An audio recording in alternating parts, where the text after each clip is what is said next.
of G20 of this year. I have already mentioned that we have three principles: inclusiveness, implementation, and investment.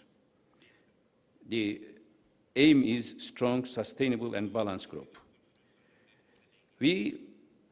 Regarding inclusiveness, which I mentioned in details, I want to emphasize two additional elements.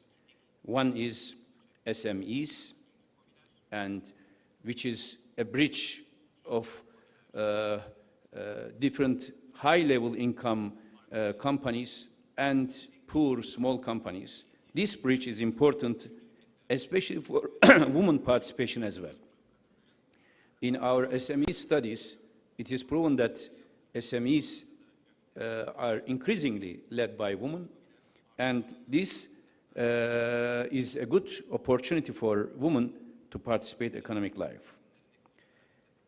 Another important aspect of inclusiveness is regarding youth unemployment.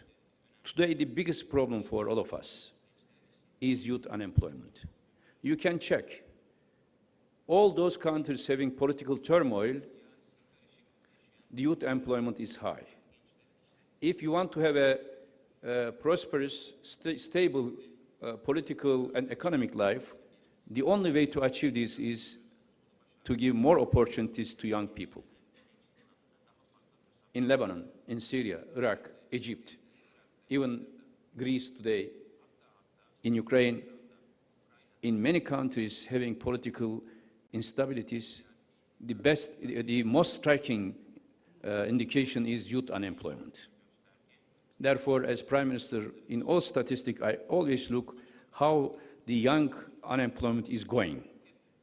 Therefore, I call all G20 leaders to work together to decrease young unemployment, not only in their countries, in our countries, but globally. If there is no global remedy for young unemployment, be sure that those young people will be migrants or refugees in advanced economies to find jobs. Yesterday, some ministers of G20 during lunch asked me a question, how to prevent migration to Europe, which is now the main agenda everywhere in Europe.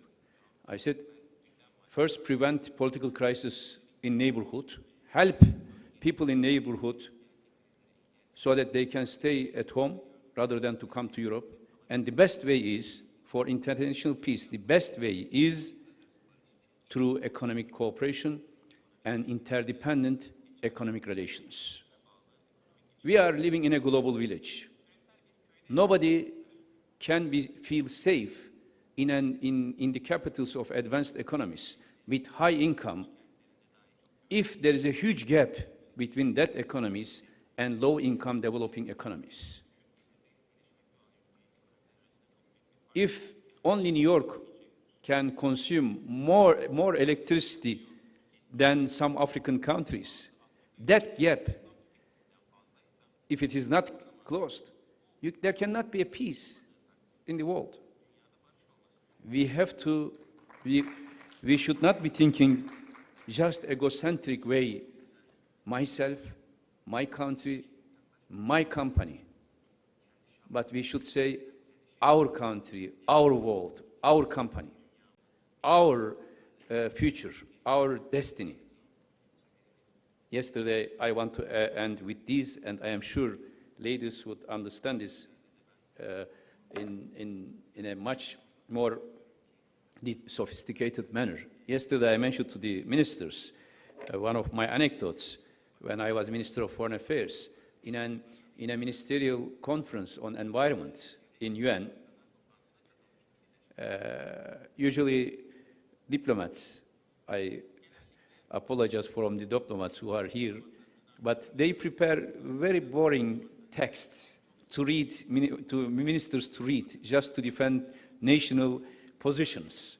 And this is usual. I mean, I am not criticizing.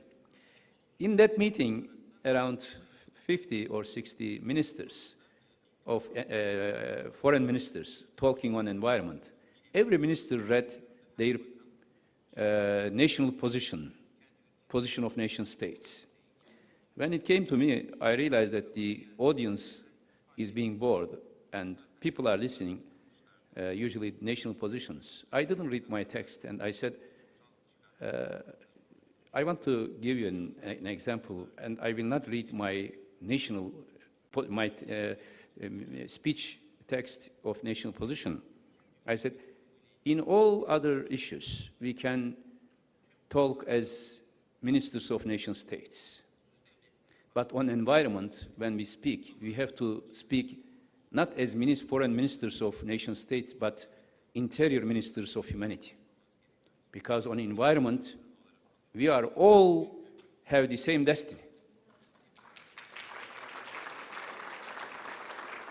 Maybe one day there will be not one world government, but if leaders of the leading economies, if leaders of the world do not think in an empathetic way, understanding others, and do not think and approach to issues as if they are representing all humanity, not just one nation state, we cannot solve the problem.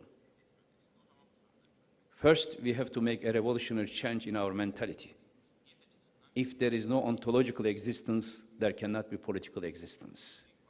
If the survival of humanity is not guaranteed, the political survival is not possible. The problem is not just political survival of states. The most important thing is survival of humanity as the most holy created being. And women are the leading part of all this humanity, and we want to see the mercy of women for the future of this common destiny. Thank you very much.